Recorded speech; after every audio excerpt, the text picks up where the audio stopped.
नमस्कार, आप देख रहे हैं रीवा दर्शन। मैं सचिता बघेल आपके साथ। तो आइए देखते हैं क्या है आज की प्रमुख खबरें। 3 तलाक से पीड़ित मुस्लिम महिला ने पीएम मोदी से लगाई न्याय की गुहार। फेसबुक में दोस्ती कर महिला की अस्मत लूटने वाले आरोपी के खिलाफ हुआ मामला दर्ज। भ्रष्टाचार के खिलाफ जिला पंचायत मुख्य कार्यपालन अधिकारी ने की बड़ी कार्यवाही। और यूथ कांग्रेस द्वारा पत्रकार वार्ता आयोजित कर किया गया कृषि कानून बिल का विरोध। तो आइए देखते हैं इन खबरों को विस्तार से।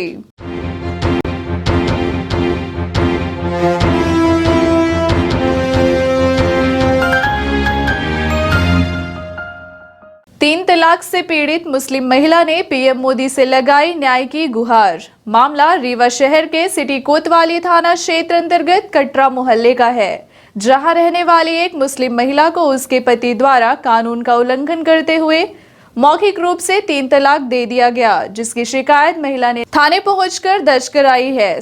सरकार द्वारा लागू किए गए 3 तलाक बिल से जहां मुस्लिम महिलाओं को न्याय की आस बढ़ी है, वहीं महिलाओं को तलाक देने से पहले लोगों में भी भय व्याप्त है। लेकिन कुछ ऐसे भी लोग हैं जिन्हें अभी भी कानून का भय नहीं है। एक इसी तरह का मामला रीवा शहर में भी देखने को मिला, जहाँ मुस्लिम युवक ने अपनी पत्नी को मौखिक रूप से तलाक दे दिया। यह मामला सिटी कोतवाली थाना क्षेत्र अंतर्गत कटरा मोहल्ले का है, जहां रहने वाली मुस्लिम युवती का निकाह वर्ष 2011 में सामान थाना क्षेत्र अंतर्गत पोखरी टोला में रहने वाले युवक से हुआ था, किंतु शादी के कुछ दिनों बाद ही लड़की के साथ मारपीट व प्रताड़ना शुरू कर दी गई तथा दहेज की मांग की जाने लगी, जिसके बाद महिला के परिवार वालों ने इसकी शिकायत सामान थाना में दर्ज कराई, जिस पर पुलिस द्वारा कई बार युवक के परिवार वालों को समझाइश दी गई, लेकिन इस बात का कोई असर उन पर नहीं हुआ। यहाँ तक कि महिला को उसके पति ने मौखिक तौर पर तलाक दे दिया और दहेज के लालच में अपनी दूसरी शादी कर ली। इसकी शिकायत महिला के द्वारा रीवा के महिला थाने में दर्ज कराई गई। शिकायत दर्ज कराने के साथ ही महिला ने देश के प्रधानमंत्री नरेंद्र मोदी से न्याय की गुहार लगाई।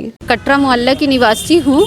शिकायत मेरी ये है कि मेरी शादी 2011 में हुई थी और जिसके बाद से मुझे प्रताड़ना शुरू, मतलब मेरे साथ मारपीट, हर चीज़ से, मानसिक शारीरिक हर चीज़ से प्रताड़ित किया जाने लगा था।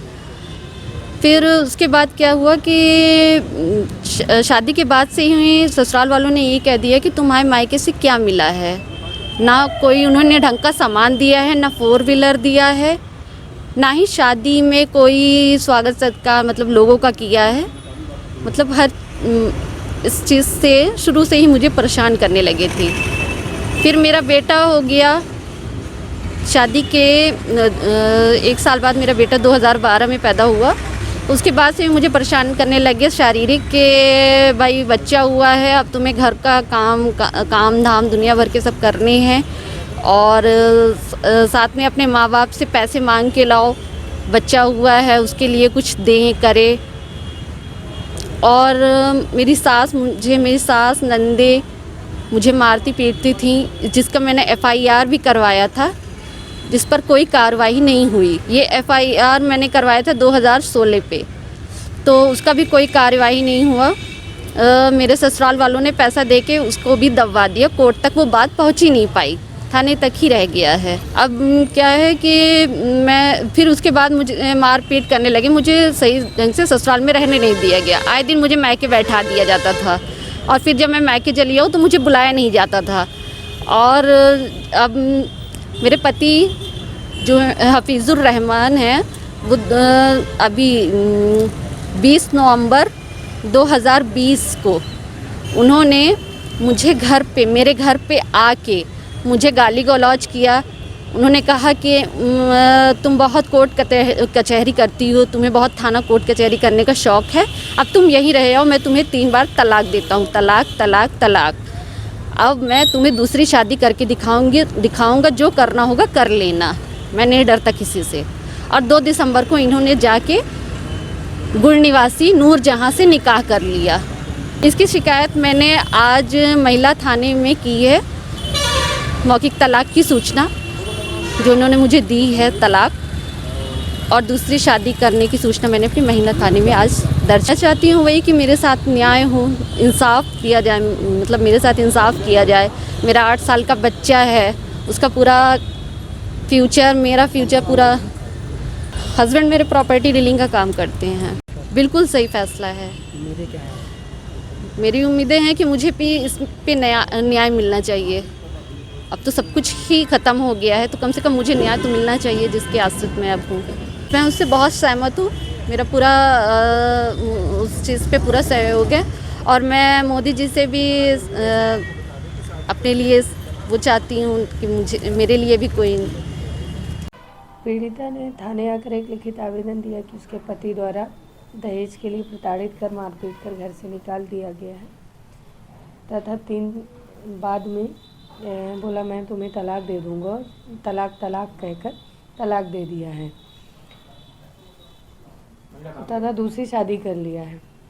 उसकी रिपोर्ट पर अपराध पंजीबद्ध कर विवेचना में लिया गया है, जो अंडर सेक्शन 498A IPC 3/4 दहेज एक्ट तथा 4 मुस्लिम विवाह तलाक अधिनियम का पंजीबद्ध किया गया। आरोपी की गिरफ्तारी वगैरह नहीं, अभी नहीं। फेसबुक में दोस्ती कर महिला की अस्मत लूटने वाले आरोपी के खिलाफ हुआ मामला दर्ज। फेसबुक में एक युवक ने पहले एक महिला से दोस्ती की, फिर महिला को शादी का झांसा देकर उसके पति एवं बच्चों को छोड़कर आने को कहा।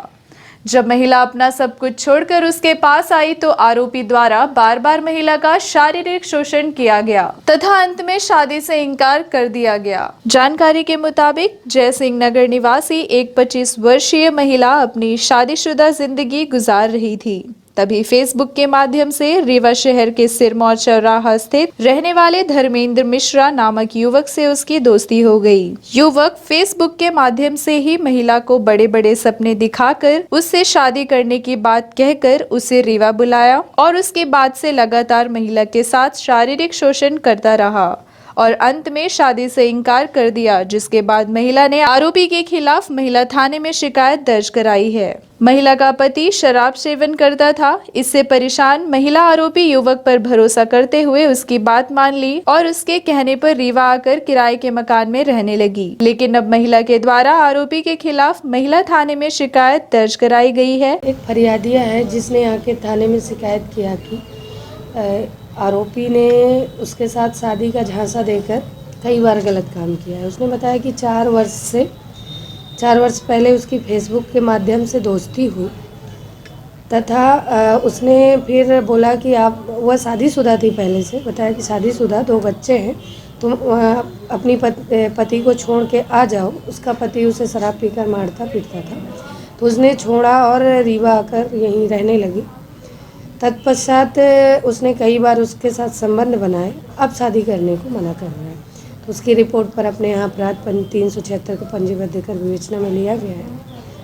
अब आगे विधि अनुसार कार्रवाई की जाए। ये बता रहे, इसके कहने के अनुसार फरियादिया के अनुसार 4 साल पहले फेसबुक के माध्यम से दोस्ती हुई थी। धर्मेंद्र मिश्रा है, धर्मेंद्र मिश्रा, ये यहीं अजगरहा के रहने वाले हैं। भ्रष्टाचार के खिलाफ जिला पंचायत मुख्य कार्यपालन अधिकारी ने की बड़ी कार्यवाही। जिले के 3 पंचायत सचिव सस्पेंड, रोजगार सहायक की सेवा समाप्त, 1 के ऊपर FIR दर्ज। वहीं सरपंच व संबंधित उपयंत्री समेत गंगेव जनपद पंचायत CEO को नोटिस जारी कर उचित कार्यवाही करने निर्देशित किया गया। ग्राम पंचायत में विकास कार्य के लिए शासन द्वारा करोड़ों रुपए देकर विकास कार्य कराए जाने की मंशा पर पानी फेरकर अनियमितता करने वाले 3 पंचायत सचिवों को सस्पेंड किया गया है। वहीं एक रोजगार सहायक की सेवा समाप्त कर दी गई। वहीं संबंधित पंचायतों के सरपंच व उपयंत्री को कारण बताओ नोटिस जारी की गई है। गंगेव में कराधान मामले में लंबित जांच व EOW को समय पर जांच रिपोर्ट न दे पाने में लापरवाही मानते हुए अपर जिला पंचायत CEO AB खरे से जनपद CEO का प्रभार वापस ले लिया गया। गंगेव जनपद का प्रभार अब मऊगंज जनपद CEO डॉक्टर अजीत तिवारी को सौंपा गया है। यह बड़ी कार्यवाही जिला पंचायत CEO स्वप्निल वानखड़े द्वारा की गई। जिन ग्राम पंचायत में भ्रष्टाचार के खिलाफ कार्यवाही की गई है उसमें प्रमुख रूप से धरी, जनकहाई एवं जोरौट शामिल है। इसके साथ ही ग्राम पंचायत खड्डा सरपंच राम लखन साकेत एवं तत्कालीन सचिव धीरेन्द्र सिंह एवं रोजगार सहायक अनिल सोनी, जनपद पंचायत सिरमौर, ग्राम पंचायत नगमा सरपंच जितेंद्र कुमार वर्मा एवं तत्कालीन सचिव दिनेश पांडे, जनपद पंचायत जवा के अलावा ग्राम पंचायत लालगांव सरपंच सहित तत्कालीन सचिव सुरेंद्र तिवारी, जनपद पंचायत गंगेव के विरुद्ध प्राप्त शिकायतों को गंभीरता से लेते हुए जांच के निर्देश दिए गए थे। जांच प्रतिवेदन एवं स्थल निरीक्षण के बाद सरपंच सचिव के विरुद्ध निर्माण कार्यों में वसूली, अधिरोपित कर समय सीमा में शासन के खाते में राशि जमा करने के निर्देश दिए गए हैं। साथ ही सचिव धीरेन्द्र सिंह, ग्राम पंचायत धरी, जनपद पंचायत सिरमौर दिनेश पांडे, ग्राम पंचायत जनकहाई, जनपद जवा एवं सुरेंद्र तिवारी, ग्राम पंचायत जुरौट, जनपद पंचायत गंगेव को तत्काल प्रभार से निलंबित कर दिया गया है। इसके साथ ही अनियमित भुगतान के संबंध में सरपंच रामलखन साकेत खड्डा व सरपंच नगमा को कारण बताओ सूचना पत्र जारी किया गया है। साथ ही रोजगार सहायक अनिल सोनी, ग्राम पंचायत खड्डा की वसूली एवं सेवा समाप्ति का आदेश जारी किया गया। सीईओ ने संबंधित उपयंत्री राजेश पांडे, जनपद पंचायत सिरमौर को उक्त विवादित सचिवों को प्रभार देना पड़ा महंगा। एसीईओ जिला पंचायत एबी खरे का गंगेव में अनियमितता में दोषी सचिवों को विवादित पंचायतों का प्रभार देकर पंचायती राशि का बंदरबाट का मामला भी सामने आया। बताया गया है कि अभी पिछले दिनों बेलवा पेंकान पंचायत में 60 लाख रुपए का ट्रांजैक्शन कर दिया गया, जिसको लेकर जांच टीम भी गठित कर दी है। अभी हाल ही में लालगांव ग्राम पंचायत में सचिव सुरेंद्र तिवारी को भी पदस्थ किया गया था, जिसके बाद व्यापक अनियमितता की गई। आरोप है कि जिला पंचायत सीईओ श्री वानखेड़े के अवकाश में जाने व जिला पंचायत सीईओ के प्रभारी के तौर पर गड़बड़ी की गई थी।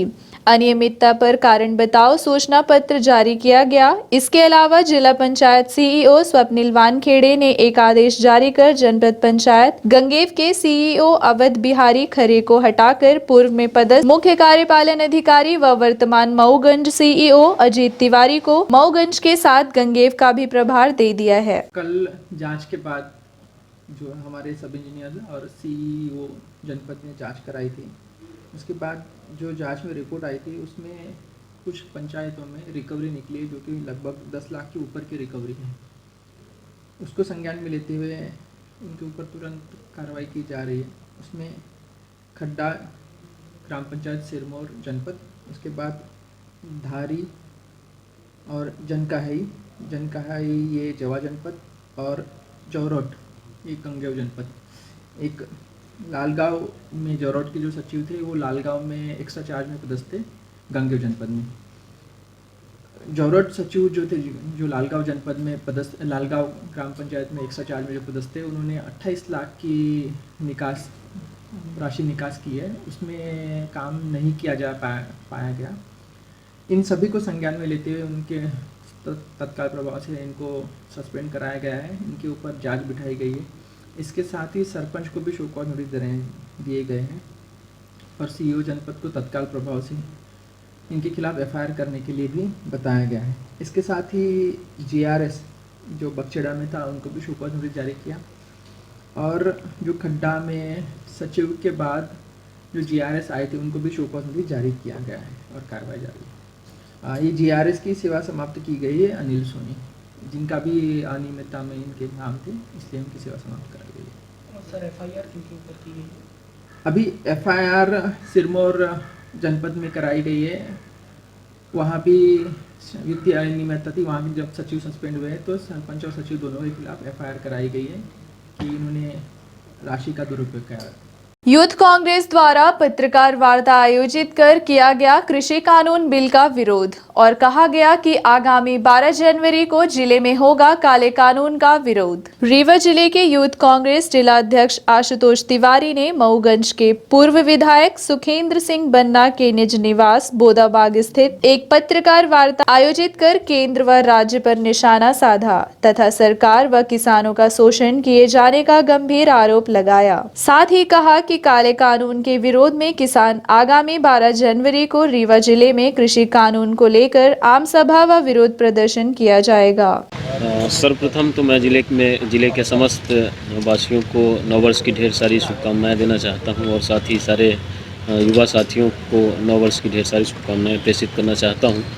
और ये प्रेस कॉन्फ्रेंस इसलिए रखी गई है क्योंकि 12 तारीख को अपने ज़िले में आदरणीय कमलनाथ जी के मंशानुसार किसान सम्मेलन का आयोजन किया गया है, जिसमें हमारे प्रदेश से आदरणीय श्री अजय सिंह राहुल भैया, अपने मध्य प्रदेश के सह प्रभारी संजय कपूर जी और श्री हर्ष यादव जी पूर्व मंत्री जी, राजमणि पटेल जी, हमारे आदरणीय सुखेंद्र सिंह बन्ना जी के नेतृत्व में ये किसान सम्मेलन का आयोजन किया जा रहा है, जिसमें ज़िले के भी सभी वरिष्ठ कांग्रेस नेता उपस्थित रहेंगे। तो इसी संबंध में आज युवा कांग्रेस की बैठक और साथ ही आप लोगों से एक रूबरू होने के लिए ये प्रेस वार्ता रखी गई है गया है, जहाँ पर सभी कोई एकत्रित होकर मेनली किसान इकट्ठे होंगे और अपनी बात रखेंगे। नहीं, ये पूरे ज़िले से किसान एकत्रित होंगे और साथ ही हमारे पार्टी के कांग्रेस पार्टी के सभी पदाधिकारी और ज़िले के नेता एकत्रित होंगे। ये एक काला कानून है, ये किसानों के हित में नहीं है। जैसा कि आप जानते हैं कि दिल्ली में और अलग अलग बॉर्डर, अलग अलग स्टेट से किसान एकत्रित हैं, वो कहीं ना कहीं ये उनके विरोध में कानून बनाया गया है। और मोदी सरकार कहती कुछ है और करती कुछ है ना। किसानों के साथ अन्याय हो रहा, उनको MSP नहीं दी जा रही। तो इस संबंध में पूरे देश का किसानों के साथ छल हो रहा, तो उसके साथ किसानों के साथ कांग्रेस पार्टी, यूथ कांग्रेस बिल्कुल खड़ी हुई है और इन चीज़ों में इस कानून का विरोध करती है। ये देखिए, ये पूरे प्रदेश में होने हैं। अभी 12 तारीख अपने रीवा जिले में हो रहा है। इसी तरह अलग अलग तिथियां हैं जिसमें अलग अलग जिलों में ये कार्यक्रम आयोजित हुए। इस कार्यक्रम में प्रदेश से आदरणीय श्री अजय सिंह राहुल भैया, मध्य प्रदेश सह प्रभारी संजय कपूर जी, पूर्व मंत्री हर्ष यादव जी और हमारे ज़िले से हमारे आदरणीय पूर्व विधायक सुखेंद्र सिंह बन्ना जी और साथ ही रीवा जिले के सभी वरिष्ठ कांग्रेस नेता और युवा साथी, युवा कांग्रेस, ये सभी शामिल होंगे। हनुमान जी की मूर्ति हटाए जाने को लेकर बजरंग सेना ने जताया आक्रोश। बजरंग सेना के पदाधिकारियों द्वारा इस निंदनीय कृत्य का विरोध करते हुए आरोप लगाया है कि कुछ असामाजिक तत्वों एवं कथित बजरंग दल के लोगों द्वारा सब्बर से चोट पहुंचाते हुए मूर्ति को खंडित किया गया है।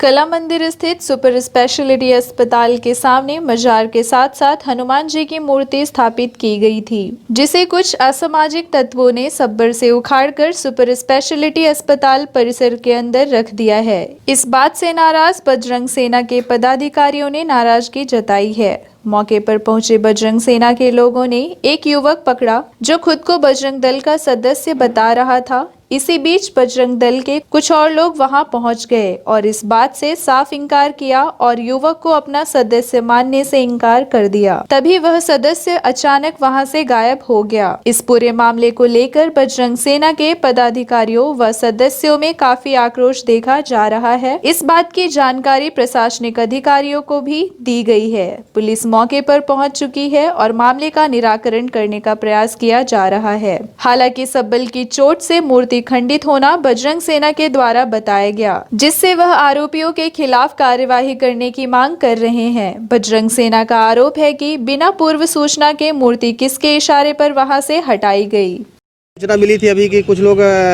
बजरंगबली की मूर्ति तोड़ करके उसको जो है विखंडित कर रहे हैं और इधर तब हम लोग आए तो हमारे बजरंग सैनिक पहले पहुंच चुके थे। इन्होंने देखा कि एक कौन सा शशांक पाठक नाम का लड़का जो है अपने कुछ 2-3 लोगों को लेकर सबरी से तोड़ रहा था मूर्ति को और अपने आप को बजरंग दल का सदस्य बता रहा था।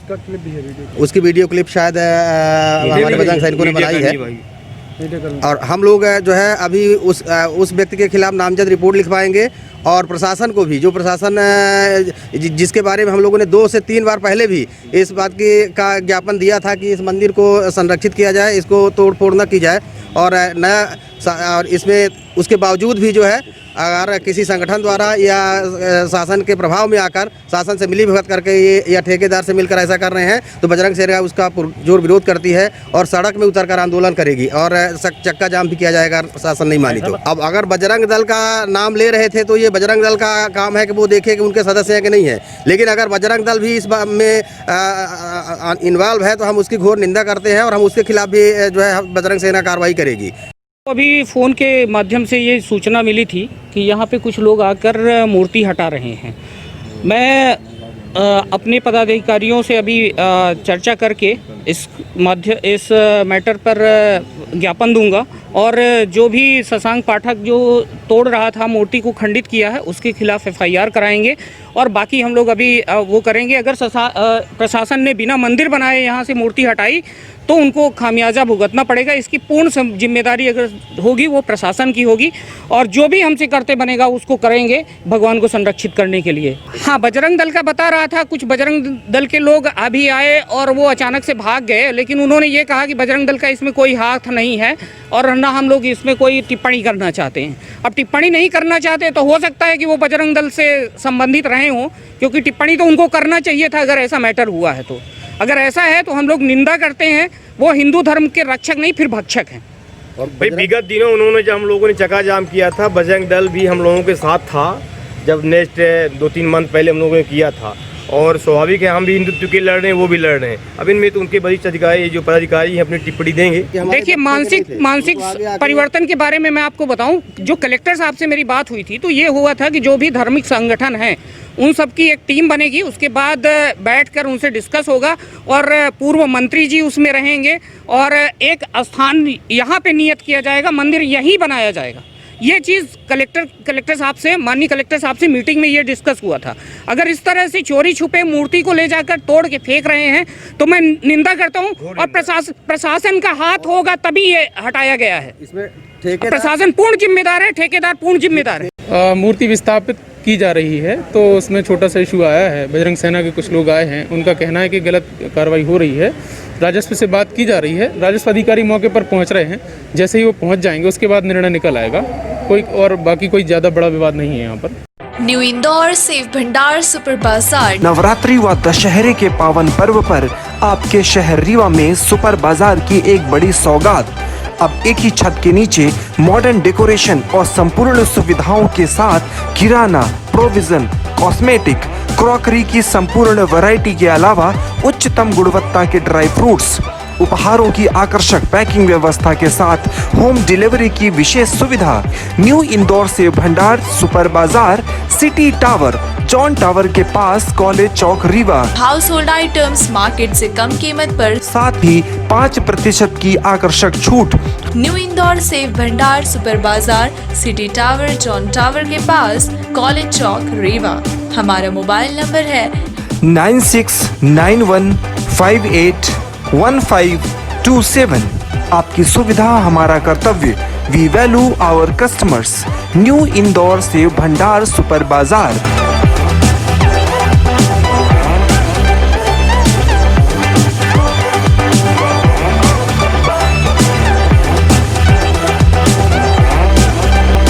शासकीय उचित मूल्य की दुकानों में व्याप्त अनियमितताओं को लेकर सौंपा गया कलेक्ट्रेट में ज्ञापन। मामला जनपद पंचायत रायपुर करछुलियान के ग्राम तमरादेश का है, जहां सरकारी दुकान के सेल्समैन द्वारा भारी अनियमितता की जा रही है, जिसकी वजह से लोग शासन द्वारा मुहैया कराए जाने वाले खाद्यान्न से वंचित हो रहे हैं। इसी बात से नाराज ग्राम वासियों ने जनपद पंचायत उपाध्यक्ष राजेश तारा पटेल एवं सामाजिक कार्यकर्ता विश्वनाथ पटेल चोटीवाला के नेतृत्व में कलेक्ट्रेट कार्यालय पहुंचकर ज्ञापन सौंपा। ज्ञापन सौंपने कलेक्टर कार्यालय पहुंच ग्राम वासियों एवं सामाजिक कार्यकर्ताओं ने अपनी समस्या के संबंध में बताया। आप खुद सुनिए ज्ञापन सौंपने आए ग्रामीणों की पीड़ा। आए हैं ये जो शासकीय उचित मूल्य की दुकान है तमरादेश में, इसमें एक बड़ा घोटाला हुआ 14 लाख रुपए का, जिसमें तत्कालीन सेल्समैन के खिलाफ FIR दर्ज हो चुकी है और कलेक्टर के आदेशानुसार तत्काल ही उसके खाते सीज करने, ट्रांजैक्शन मशीन की ID सीज करने के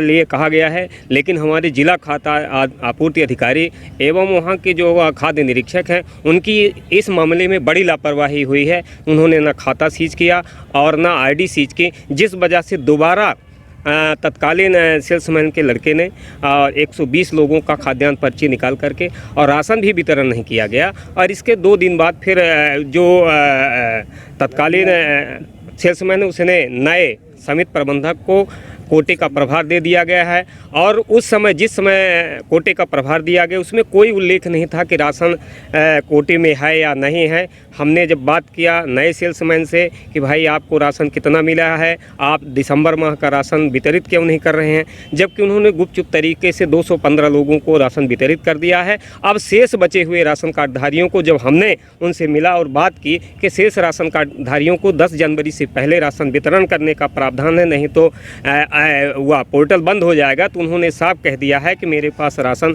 नहीं है, मैं नहीं वितरण कर पाऊँगा, हमारे पास दिसंबर माह का राशन है नहीं। सवाल इस बात का पैदा होता है कि आधे लोगों को दिसंबर माह का राशन दे दिया गया और आधे लोगों को अब सेल्समैन द्वारा ये कहा जा रहा है कि हमारे पास राशन है नहीं। तो आखिर कहाँ गया वो राशन? कहीं ऐसा तो नहीं है कि पुराने सेल्समैन की राह पर नए सेल्समैन चल रहे हों या हमारे जो ज़िले के वरिष्ठ अधिकारी हैं उनकी सरपरस्ती में इतना बड़ा घोटाला हो रहा है। हम इसी मामले को लेकर के दोबारा कलेक्टर महोदय से मिलने आए हैं, उनसे सारी वस्तु स्थिति के बारे में बताएंगे, अवगत कराएंगे और अब देखते हैं कि कलेक्टर साहब से मुलाकात के बाद क्या स्थिति होती है, क्या कार्रवाई होती है। मैं तो वरिष्ठ अधिकारियों की संलिप्तता पूरी तरह से इस मामले में रहती दिख रही है और मैं निश्चित रूप से अभी कलेक्टर साहब से मिलने जाऊँगा और उनसे बात करूँगा कि इस तरह का मामला है। कर्ज माफ़ी का भी मामला है, करोड़ों रुपए का कर्ज माफ़ी का मामला हुआ। सरकार ने कहा था कि कर्ज माफ़ी वाले लोगों के जिन लोगों ने कर्जा चुकता कर दिया है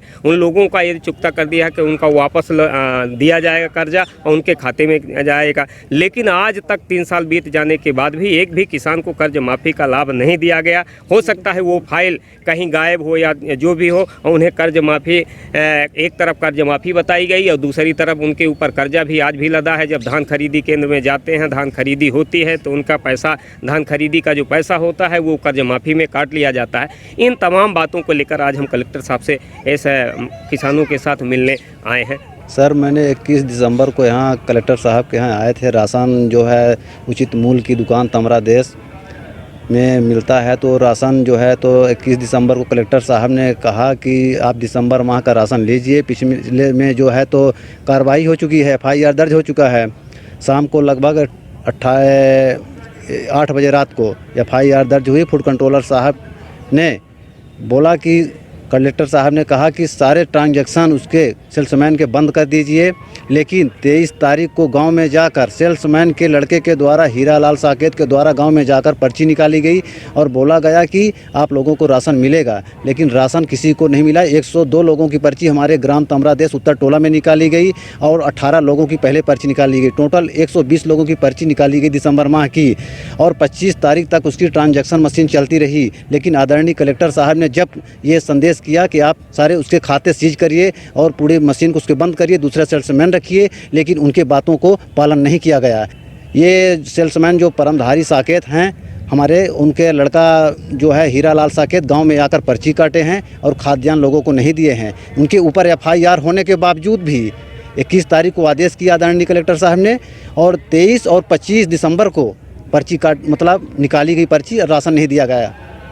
और अभी अन्य लोगों को भी 215 लोगों को दिसंबर माह का राशन दिया गया। 982 राशन कार्डधारी हैं, जिसमें से अभी किसी को अन्य राशन नहीं मिला। 215 लोगों को राशन मिला है, जिसमें कलेक्टर साहब ने कहा कि आप लोगों को दिसंबर माह का पूरा राशन दिया जाएगा और फूड कंट्रोलर साहब ने कहा कि आप लोगों को 22 दिसंबर से पूरा राशन मिलेगा। लेकिन आज तक राशन नहीं मिला। हम लोगों के घर में राशन नहीं है, जिसकी वजह से भूखे हम लोग पड़े हुए हैं।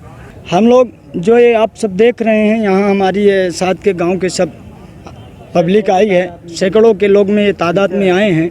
यहाँ सिर्फ कलेक्टर साहब के पास हम लोगों का आने का एक ही मकसद है कि जो हमारे तमरा देश समिति सोसाइटी में जो भी हम लोगों के बीच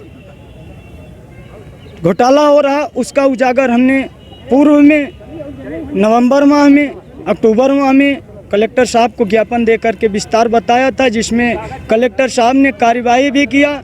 जो तत्कालीन सेल्समैन थे उनको निलंबित किया। निलंबित के प्रभार के समय जो यहाँ के फूड कंट्रोलर साहब थे उनको आदेश दिया था कि इन गरीबों का खाद्यान्न बंटवाया जाए दिसंबर माह में, और जो पिछला है उसकी रिकवरी करके इनको मार्केट प्राइस पर जो भी है इनका मुक्त किया जाए, दिया जाए इनका खाद्यान्न। तो उस पर हम लोगों का यह परिवेश है कि जो यहाँ के हमारे प्रभारी फूड कंट्रोलर साहब हैं उनकी लापरवाही यहाँ सबसे बड़ी सामने आई है, और जानी मानी लापरवाही आई है।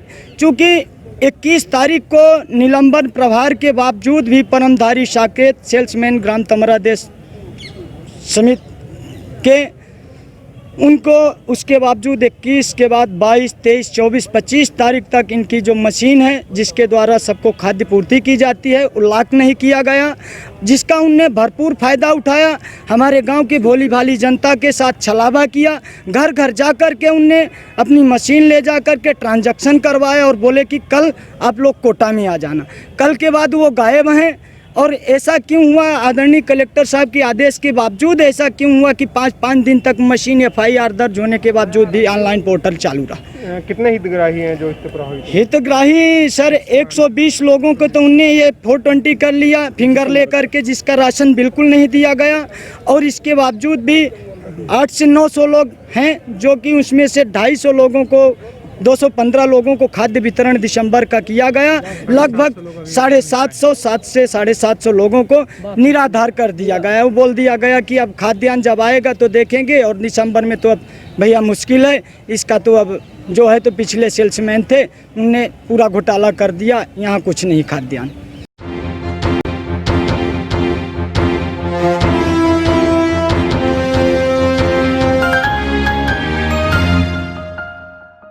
तो अब चलने से पहले आज की प्रमुख खबरें एक बार फिर। 3 तलाक से पीड़ित मुस्लिम महिला ने PM मोदी से लगाई न्याय की गुहार। फेसबुक में दोस्ती कर महिला की अस्मत लूटने वाले आरोपी के खिलाफ हुआ मामला दर्ज। भ्रष्टाचार के खिलाफ जिला पंचायत मुख्य कार्यपालन अधिकारी ने की बड़ी कार्यवाही। और यूथ कांग्रेस द्वारा पत्रकार वार्ता आयोजित कर किया गया कृषि कानून बिल का विरोध। तो ये थी आज की प्रमुख खबरें। आगे की खबरों के लिए बने रहे रेवा दर्शन के साथ। दीजिए हमें इजाजत। नमस्कार।